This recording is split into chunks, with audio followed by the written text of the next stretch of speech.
ये है ताज media group और आप देख रहे हैं ताज न्यूज, आईना सच का।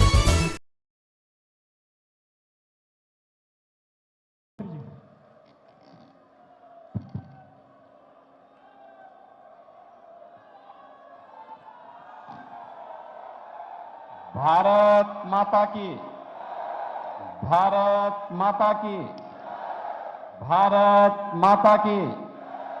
जगत जननी मां भगवती चंद्रिका देवी की, जगत जननी मां भगवती चंद्रिका देवी की।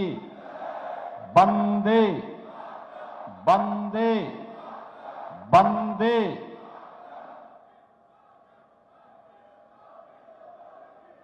कलम और क्रांति की पावन धरा मां गंगा का आशीर्वाद जिस पावन धरती को निरंतर प्राप्त होता है, ऐसी पावन धरा को, जिस पावन धरा ने अमर शहीद चंद्रशेखर आजाद, राव राम बख्श सिंह जी, श्री चंद्रिका बख्श सिंह से जैसे अनगिनत वीरों को जन्म दिया है, इस पावन धरा को कोटि कोटि नमन करता हूं।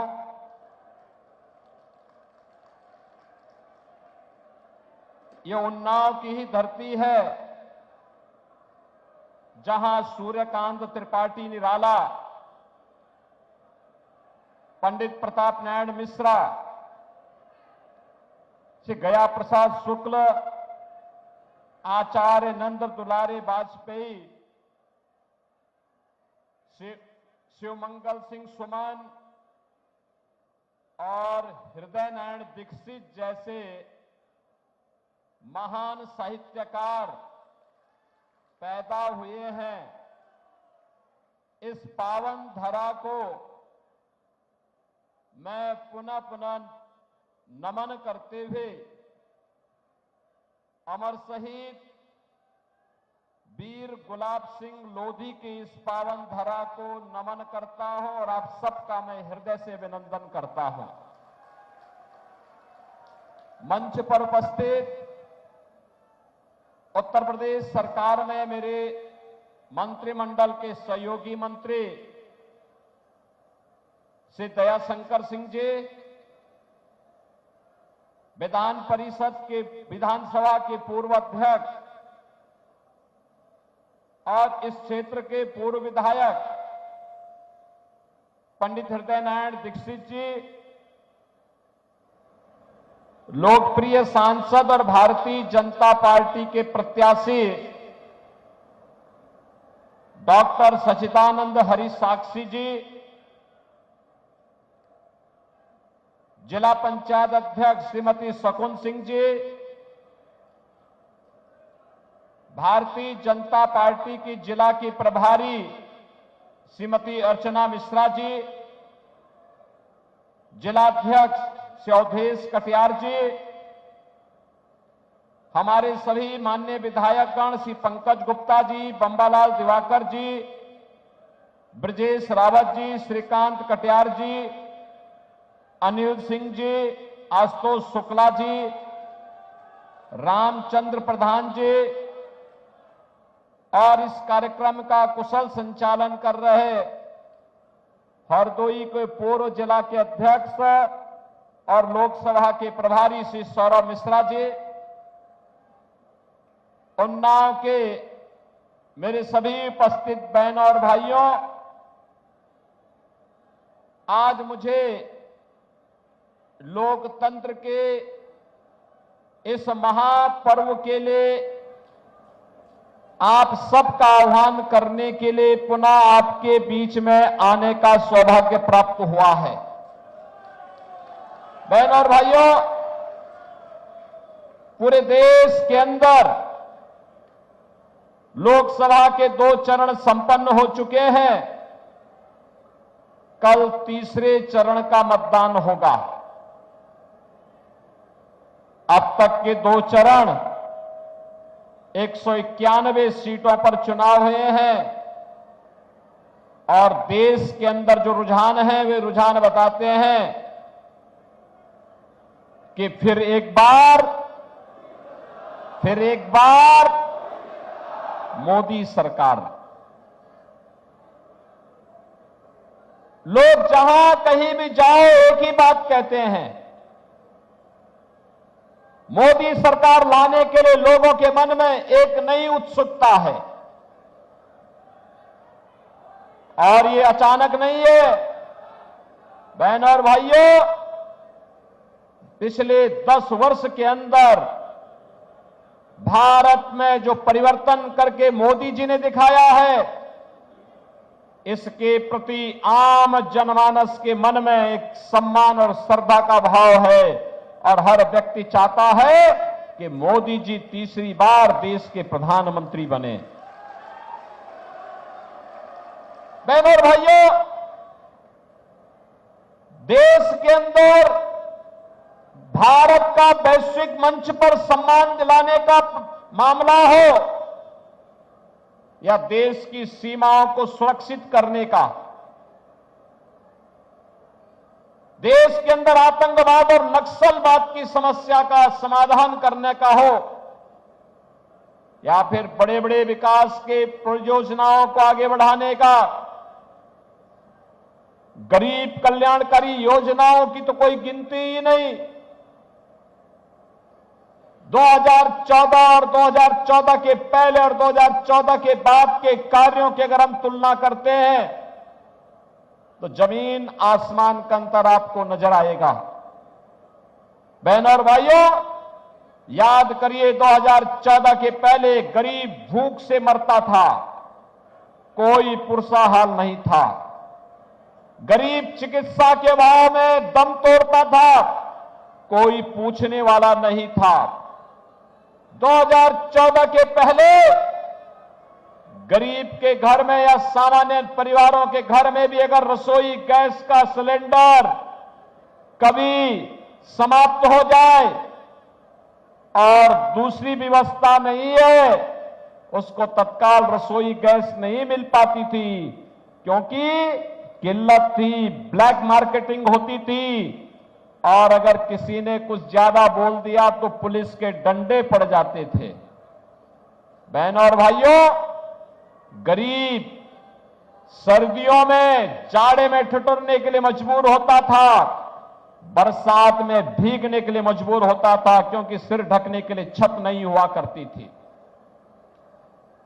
नए भारत में आज आप देख सकते हैं, 2014 के पहले भी आपने इस बात को देखा होगा। पहले ये गर्मी है, इस समय बुंदेलखंड, बिंद और तमाम क्षेत्रों में टैंकर से पानी जाते थे, गांव के गांव खाली हो जाते थे क्योंकि सूखा पड़ जाता था। बहनों और भाइयों, 2014 के बाद का भारत, आज 80 करोड़ लोग देश के अंदर फ्री में राशन की सुविधा प्राप्त कर रहे हैं। 80 करोड़ लोग, 60 करोड़ लोगों को आयुष्मान भारत की सुविधा मिल रही है। 50 करोड़ लोगों के जनधन अकाउंट खुल गए। अगर ये 60 करोड़ लोग जिन्हें आयुष्मान भारत की सुविधा प्राप्त हो रही है, इनमें से या इसके पर अगर कोई अन्य व्यक्ति, कभी उसके परिवार में कोई बीमार होता है, सुविधा नहीं, उसके पास इतना साधन नहीं, अगर वह हमारा विधायक, सांसद या कोई पदाधिकारी या वह पीड़ित भी अगर मुझे पत्र भेज देता है तो हम उसके खाते में सीधे पैसा भेजते हैं क्योंकि मोदी जी ने अकाउंट खोल दिया है और पैसा भेज करके हम उसे कहते हैं निश्चिंत होकर के अपना उपचार कराओ। जब सरकार साथ में खड़ी है तो चिंता की कोई बात नहीं। बहनों और भाइयों, किसान सम्मान निधि प्राप्त कर रहा है। 2014 के पहले किसान आत्महत्या करता था, नौजवान पलायन करता था, आपने देखा होगा कि अकेले उत्तर प्रदेश में हम लोगों ने 6.5 लाख नौजवानों को सरकारी नौकरी दी, 61 लाख नौजवानों को निजी क्षेत्र में वे निवेश में नौकरी की सुविधा प्रदान कराई, 2.25 करोड़ हस्तशिल्पी, कारीगर और स्टार्टअप स्थापित करने वाले नौजवानों को और उद्यमियों को हम लोगों ने स्वतः रोजगार के साथ जोड़ने का काम किया। और प्रधानमंत्री मोदी जी के नेतृत्व में विगत 1 वर्ष में भारत सरकार ने 10 लाख युवकों को नौकरी उपलब्ध कराने का काम किया है। बहनों और भाइयों, आज नौजवानों के लिए नई नई योजना, प्रधानमंत्री स्टार्टअप की योजना, प्रधानमंत्री स्टैंड अप की योजना, प्रधानमंत्री मुद्रा की योजना, उत्तर प्रदेश के अंदर स्वामी विवेकानंद तकनीकी सक्षमता की दृष्टि से टैबलेट वितरण के कार्यक्रम। यही अंतर है, समाजवादी पार्टी की जब सरकार थी वह नौजवानों के हाथों में तमचे पकड़ाता था, उसके जीवन के साथ खिलवाड़ करती थी सरकार। और आज हमारी सरकार टैबलेट पकड़ा रही है, नौजवान के हाथ में टैबलेट हो, स्मार्ट युवा बने। बहनों और भाइयों, एक तरफ विकास के ये कार्य, गरीब के मकान बन गए, और मोदी जी ने तो यह भी कहा है कि 4 करोड़ गरीबों के मकान बने, बाकी जितने बचे होंगे अगले 5 वर्ष के अंदर उनके सबके मकान बन जाएंगे। आप भी जाके बोलिए, आश्वासन कर सकते हैं, किसी भी गरीब को अगर किन्हीं कारणों से छूट गया है, अगले 5 वर्ष में उसके मकान बनेंगे। जिसके पास कार्ड नहीं, 70 वर्ष से ऊपर का हर व्यक्ति आयुष्मान भारत के कार्ड का भागीदार बनेगा। जिसके पास राशन कार्ड नहीं, 100% राशन कार्ड, जिसके घर में कोई रोजगार नहीं, उसको 100% रोजगार की व्यवस्था ये सरकार कराने की व्यवस्था करने जा रही है। बहनों और भाइयों, सुरक्षा भी है, सम्मान भी है, विकास भी है और गरीब कल्याण भी है। आतंकवाद का सामना कैसे होता है और कैसे उसका खात्मा होता है, कश्मीर में धारा 370 समाप्त करके मोदी जी ने बता दिया कि देश के अंदर दृढ़ इच्छा शक्ति के अभाव में पिछली सरकारें नहीं कर पाती थी, मोदी जी ने करके दिखा दिया।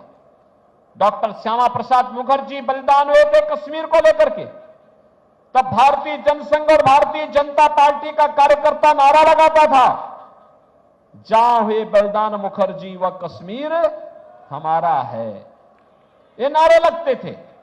और आज क्या है, आज तो बहनों और भाइयों, कश्मीर विकास की मुख्य धारा के साथ जुड़ चुका है, आतंकवाद का खात्मा हो गया है। अब तो कहीं पे जोर से पटाखा भी फट जाए ना, तो पाकिस्तान सफाई देता कि मेरा हाथ नहीं, मैंने नहीं किया ये सब। और कांग्रेस और समाजवादी पार्टी के लोग क्या कहते थे, कहते थे आतंकवादी तो सीमा पार के हैं, इसलिए हम क्या कर सकते हैं। देखो, दोनों के जवाब में अंतर है। वे आतंकवादी वारदात पर कहते थे कि आतंकवादी सीमा पार के हैं, हम क्या करें। लेकिन आज आतंकवाद तो समाप्त हुआ ही, लेकिन आतंकवाद समाप्त होने के साथ ही अगर पटाखा भी फट जाए तो पाकिस्तान पहले सफाई देता कि साहब मेरा हाथ नहीं है, उसे मालूम है कहीं लेने के देना न पड़ जाए, उसे मालूम है नया भारत है, छेड़ता नहीं है, लेकिन कोई छेड़ता है तो छोड़ता भी नहीं है। बहनों और भाइयों, मुझे एक बात बताओ, कांग्रेस के लोग न सम्मान, एक समाजवादी पार्टी के लोग न सम्मान दे सकते हैं, न सुरक्षा दे सकते हैं, न गरीब कल्याण ही कर सकते हैं और नहीं विकास करा सकते। आतंकवाद से तो इनका ऐसा रिश्ता है जैसे घर का रिश्ता हो। याद करिए, अयोध्या में राम जन्मभूमि पर आतंकी हमला हुआ था, काशी में संकट मोचन मंदिर पर आतंकी हमला हुआ था, लखनऊ, वाराणसी और अयोध्या की कचहरियों पर हमला हुआ था, सीआरपीएफ कैंप रामपुर पे हमला हुआ था और इन आतंकी हमलों के लिए जिम्मेदार आतंकवादियों के मुकदमों को बेशर्मी के साथ समाजवादी पार्टी ने वापस लेने का दुस्साहस किया था कि नहीं किया था? क्या आतंकवाद समर्थकों को हम वोट देंगे? क्या आतंकवादियों के विरोध के पक्ष में हमारा वोट जाएगा? क्या आने वाली पीढ़ी कभी माफ नहीं करेगी। दूसरा, भगवान राम के सब द्रोही हैं और हमारा तो संकल्प होना चाहिए, जाके प्रियन राम वेदेहि तजिए ताहि कोटि बैरी सम यद्यपि परम स्नेही। जो राम का विरोधी है वह हमारा विरोधी है, चाहे वह हमारा सगा ही क्यों ना हो। अगर वह राम का विरोध कर रहा, हम उसके खिलाफ खड़े होंगे। कांग्रेस और सपा का तो इतिहास ही राम का विरोध करने का है ना। कहते थे राम हुए ही नहीं। क्या कहते थे? कहते थे राम हुए ही नहीं। क्या कहते थे? कि अयोध्या में कोई परिंदा भी नहीं पर मार सकता। और आज जब अयोध्या में रामलला विराजमान हो गए तो अब इनके स्वर बदल गए, कहते राम तो सबके हैं। ये दोहरा चरित्र इन लोगों का है। बहनों और भाइयों, इन पे कभी विश्वास मत करना, कभी विश्वास मत करना। तीसरा, कांग्रेस जो इंडी गठबंधन का सबसे बड़ा भागीदार है, इसका घोषणा पत्र तो देखो। वो क्या कहता है? कहता है अगर कांग्रेस नेतृत्व की सरकार बन गई जिसमें समाजवादी पार्टी भी ढोल बजाने का काम करेगी, तो इंडी गठबंधन क्या करेगी? अल्पसंख्यकों की रुचि के अनुसार खान पान की पूरी स्वतंत्रता देगी। बहनों और भाइयों, मैं ये पूछना चाहता हूं, ये अल्पसंख्यकों की रुचि के अनुसार खान पान क्या होता है? अरे सामान्यतः साभी भोजन तो वही है जो बहुसंख्यक खाता है, वही अल्पसंख्यक भी खाता है। केवल एक जगह में खटपट है और वह है इस देश का बहुसंख्यक, इस देश का बड़ी आबादी, इस देश में जन्मी विपासना विधियां गौ मांस का भक्षण नहीं करती हैं, गौ को माता मानती हैं। और कुछ लोग ऐसे हैं जो हिंदुओं को चिढ़ाने के लिए गौ हत्या करते हैं, गौ मांस का भक्षण करते हैं। क्या कांग्रेस गौ मांस को भक्षण करने की छूट देगी क्या? और अपना वोट देके पाप करेंगे क्या इस पाप में भागीदार बनेंगे? तो समझाइए घर घर जाकर के कि कांग्रेस विनाशकाले विपरीत बुद्धि, यानी जब व्यक्ति की मृत्यु नजदीक आती है तो कम से कम तब तो वह सुधर जाता है, तब तो वह सद्बुद्धि आती है उसको। और इस बात की सद्बुद्धि आती है कि चलो जीवन भर पाप किया, अब अंतिम समय में कुछ अच्छा काम तो कर लो, लेकिन ये तो जाते जाते भी अपना नरक भी बिगाड़ना चाहती है। और इसलिए बहनों और भाइयों, हम आपसे अपील करने के लिए आए हैं। मोदी जी के नेतृत्व में नए भारत को आपने देखा होगा। ये नया भारत काशी में काशी विश्वनाथ धाम है, अयोध्या में रामलला विराजमान हो गए हैं। 500 वर्षों के बाद रामलला ने होली भी खेली और अपना जन्मदिन भी मनाया है अयोध्या में। देखा ना आपने कितनी भव्यता के साथ। और विंध्यवासिनी धाम में आप जाएंगे, मां विंध्यवासिनी धाम में भी क्या भव्यता है। यहां पे हम लोग आए थे जब दीक्षित जी यहां विधायक थे, मां चंद्रिका धाम में भी क्या भव्य स्वरूप हो गया है। यही तो पहचान है। मां गंगा की अविरलता निर्मलता को बनाए रखने के लिए नमामि गंगे जैसी परियोजनाएं भी काम कर रही हैं। बहनों और भाइयों, यहां पे सम्मान भी है, सुरक्षा भी है, विरासत का संरक्षण भी है, तो विकास भी है। और इसी के लिए भारतीय जनता पार्टी आई आपके पास। मैं जानता हूं कि आप मोदी जी को फिर से प्रधानमंत्री बनाना चाहते हैं। मैं जानता हूं आप साक्षी जी को फिर से सांसद बनाने के लिए अपना आशीर्वाद देना चाहते हैं। लेकिन बहनों और भाइयों, याद रखना, किसी भी हमें युद्ध के समय में अति आत्मविश्वास से बचना होगा। भीषण गर्मी होगी, 13 मई को इलेक्शन हो रहे होंगे। उस दौरान हम सबका दायित्व क्या बनता है? हमारा दायित्व बनता है कि पहले मतदान, तो मतदान करने के लिए पहले जाना। लेकिन मतदान करने के लिए आप तभी जा पाएंगे जब अपने साथ 2 परिवारों को और लेकर के जाएंगे ना? लेके जाएंगे। दूसरा, आप जितने लोग यहां पर हैं, हो सकता है कि साक्षी जी चुनाव के दौरान घर घर न जा पाए। हो सकता है हमारे विधायकगण चुनाव के दौरान घर घर न जा पाए। हो सकता है हमारे पदाधिकारी चुनाव के दौरान घर घर न जा पाए। आपसे मेरी विनम्र अपील होगी, इस दौरान आप स्वयं मोदी जी का प्रतिनिधि बनिए, स्वयं साक्षी जी बन जाइए, स्वयं आशुतोष शुक्ला बन जाइए, घर घर जाइए, मतदाताओं को बोलिए। ये विकसित भारत की संकल्पना को आगे बढ़ाने का चुनाव है, आत्मनिर्भर भारत के चुनाव है। ये चुनाव आपस में बंटने का नहीं है। अगर मतभेद होंगे, मतभेद बाद में दूर हो जाएंगे, लेकिन देश दुनिया की ताकत बनेगी तो ताकत हम सब की ताकत होगी, हम सब की ताकत होगी। उस ताकत के लिए हमें कार्य करना है और इसीलिए चुनाव के लिए हम लोग आए हैं। इस चुनाव में भारतीय जनता पार्टी के चुनाव चिन्ह कमल के फूल के साथ एक एक मतदाता को मतदान केंद्र पर ले जा करके मतदान करना है, क्योंकि आत्मनिर्भर भारत का मतलब आत्मनिर्भर युवा, आत्मनिर्भर भारत का मतलब आत्मनिर्भर महिला, आत्मनिर्भर व्यापारी, आत्मनिर्भर किसान, आत्मनिर्भर श्रमिक।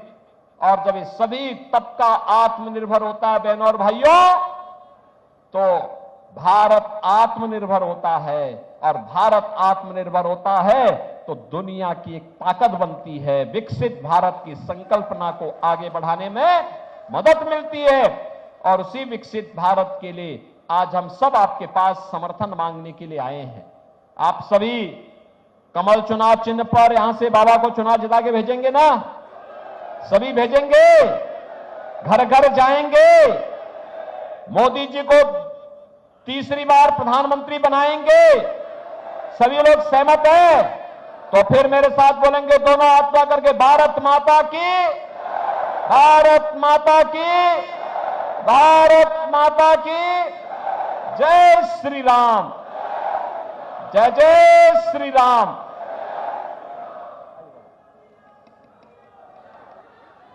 बहुत बहुत धन्यवाद पूज्य योगी आदित्यनाथ जी महाराज जी। आपकी अपील से, आपके आशीर्वाद से पूज्य साक्षी महाराज जी इस बार ऐतिहासिक मतों से जीतेंगे। आपके ईमानदार चरित्रवान व्यक्तित्व के आगे सपा, बसपा, कांग्रेस का कोई भी भ्रष्टाचारी नेता नहीं टिक सकता है। अब मैं इस नगर पंचायत के अध्यक्ष श्री रिंकू शुक्ला जी, जो कई दिनों की मेहनत से यह कार्यक्रम संपन्न करा रहे थे, उनको आमंत्रित करते हैं कि वो